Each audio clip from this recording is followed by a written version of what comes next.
Olá, sejam todos muito bem-vindos e bem-vindas a mais uma reflexão sobre a Palavra de Deus, aqui no canal do YouTube do Grupo de Reflexão Bíblica São Jerônimo. Hoje é festa de um dos apóstolos de nosso Senhor Jesus Cristo, André.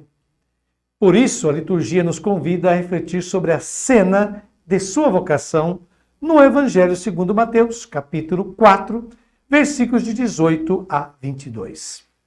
O trecho do Evangelho de Mateus que narra a vocação do apóstolo André encontra-se na primeira grande parte desse Evangelho, a qual se costuma denominar de livro 1, ou seção 1, que se conclui com o grande Sermão da Montanha. Essa cena da vocação de André vem logo após Jesus tomar conhecimento da prisão de João Batista e ter se mudado de Nazaré para Cafarnaum, como a gente vê lá em Mateus capítulo 4, versículos de 12 a 13.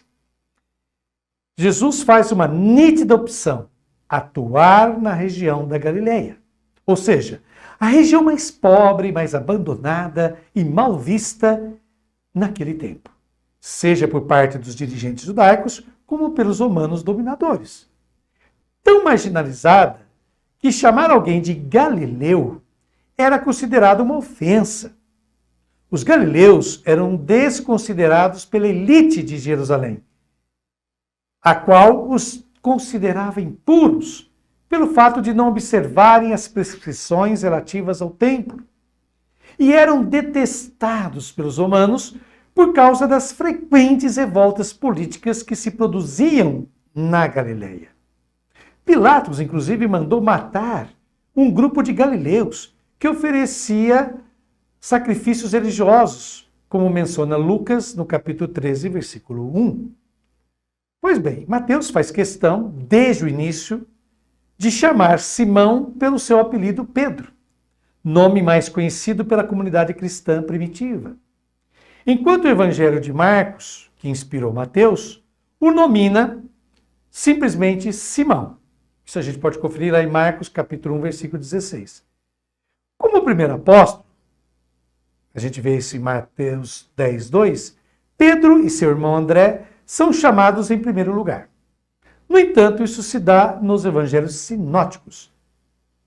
Enquanto que em João, fica claro que o primeiro a seguir Jesus é André, irmão de Simão, apelidado Pedro. Basta ler João capítulo 1, versículos de 40 a 42. Portanto, segundo o quarto evangelho, o personagem que festejamos no dia de hoje, Santo André, teria sido o primeiro apóstolo de Jesus. Estamos vendo as margens do lago de Tiberíades nesta foto, ou também chamado de Mar da Galileia, como diz o Evangelho de Mateus, nas proximidades de onde estava a vila de Cafarnaum, local de moradia de Pedro e André, seu irmão. É interessante que os dois, no momento do chamado feito por Jesus, encontravam-se em plena atividade, ou seja, pescando. Diz o Evangelho, abre aspas, estavam lançando a rede ao mar, fecha aspas. Os dois abandonam as redes nas águas do lago, não as arrastando até a margem. É isso que significa o advérbio imediatamente, em grego eutheos, indicando a prontidão e radicalidade da obediência deles ao chamado de Jesus. Um verbo muito importante e utilizado e valorizado por Mateus aparece nesta cena pela primeira vez no Evangelho de Mateus, que é o verbo akolutheo, que quer dizer seguir. O chamado de Pedro e André, seguido daquele de Tiago e João, filhos de Zebedeu, são muito semelhantes, formando uma unidade bem nítida. O advérbio imediatamente, eutheos, novamente aparece para expressar a rápida obediência de Tiago e João também.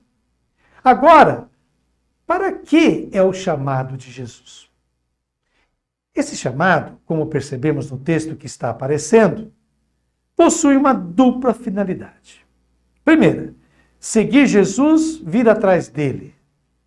Expressão técnica que na época designava o discipulado, o ato de ser aluno, aprendiz de um mestre. Então, a Primeira vocação para a qual são chamados, o primeiro chamado é esse, para eles se tornarem aprendiz, alunos desse grande mestre que é Jesus.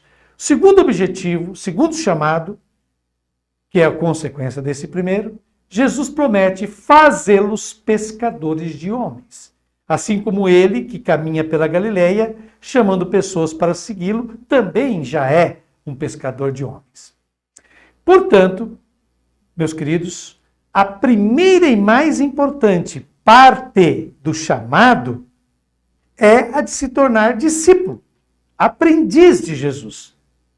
Jamais podemos nos esquecer disso. O discípulo não pode desejar fazer carreira solo, como se diz atualmente. Não pode querer evangelizar ao seu estilo, com suas propostas. Jesus nos lembrará isso quando dirá, abre aspas, o discípulo não está acima do mestre. Para o discípulo basta ser como o seu mestre. Está lá em Mateus capítulo 10, versículo 24a e 25a. Não por acaso, o apóstolo Paulo fará questão de insistir com os coríntios, após dizer que sempre busca não o que é vantajoso para ele, mas o que é vantajoso para muitos, pois a sua finalidade é que todos sejam salvos. Diz Paulo, abre aspas, sede meus imitadores como eu o sou de Cristo. Está na 1 Coríntios capítulo 11, versículo 1. Então a primeira coisa é aprender a ser como Jesus foi e não como queremos ser. E há um detalhe que não pode passar despercebido.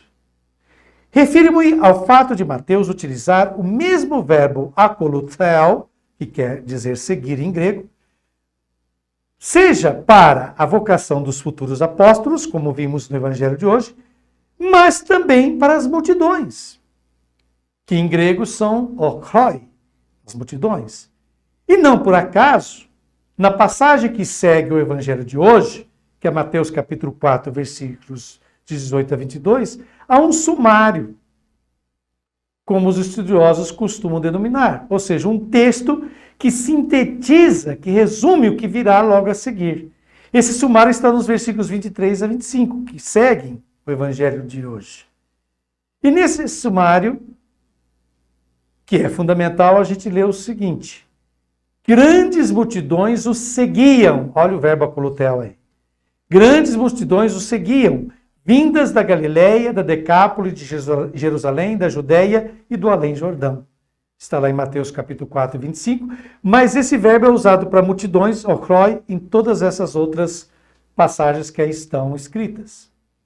Com isso, Mateus, que é um evangelho com uma preocupação especialmente eclesiológica, isto é, com a igreja, com a comunidade, formada na Galileia dos pagãos, está nos dizendo o seguinte: os segmentos dos discípulos não se distingue, não se separa, não confere uma condição privilegiada a estes, em detrimento ao povo seguidor de Jesus. Pelo contrário, esse povo forma uma unidade com os discípulos. Na igreja, graças ao segmento, todos somos iguais. Assim, Mateus nos revela que na comunidade para a qual escreve seu evangelho, não existe um grupo especial de seguidores, uma estrutura ministerial que distinga uns dos outros. Na igreja, além de nos igualarmos pelo batismo, como bem declara o Concílio Vaticano II, somos iguais também pelo seguimento e no seguimento de Cristo. Aí vem a consequência desse primeiro chamado, que é ser pescador de homens. À primeira vista, parece-nos uma metáfora não muito apropriada, pois quando se retira o peixe d'água, ele morre. Portanto, o pescador de peixes os matam em seu ato de pescá-los. É claro que Jesus não empregou essa metáfora com este significado. É preciso saber que o mar, no pensamento daquela época, era símbolo das forças do mal, bem como sinal de conflito. Basta recordar que Israel jamais contou com grandes navegadores, não era um povo dado ao mar. Havia-se muito temor a respeito do mar. Desse modo, ao pescar homens, não se está retirando a vida deles, como o pescador faz com os peixes, mas, ao contrário, se retira os seres humanos de todas as situações de perigo, de sofrimento, de marginalidade. Portanto, o mar passa a simbolizar o antirreino, o lugar da perdição do qual deve-se salvar as pessoas. Assim sendo, os primeiros discípulos de Jesus, Pedro, André, Tiago e João, assim como nós hoje, são chamados a retirar os seres humanos do mar, libertando-os de toda a dominação e escravidão. Seguir Jesus e pescar homens é a nossa missão, a qual não existe sem conflitos, sem confrontos, pois há um mar a ser enfrentado. Jamais nos esqueçamos disso.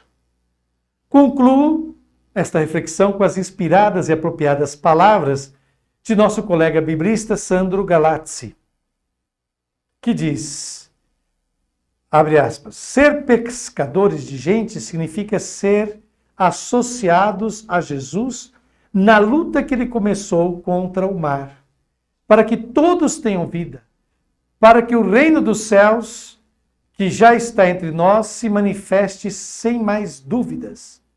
Uma busca e uma luta que só terminarão no fim dos tempos, quando o mar devolverá os mortos que nele jazem.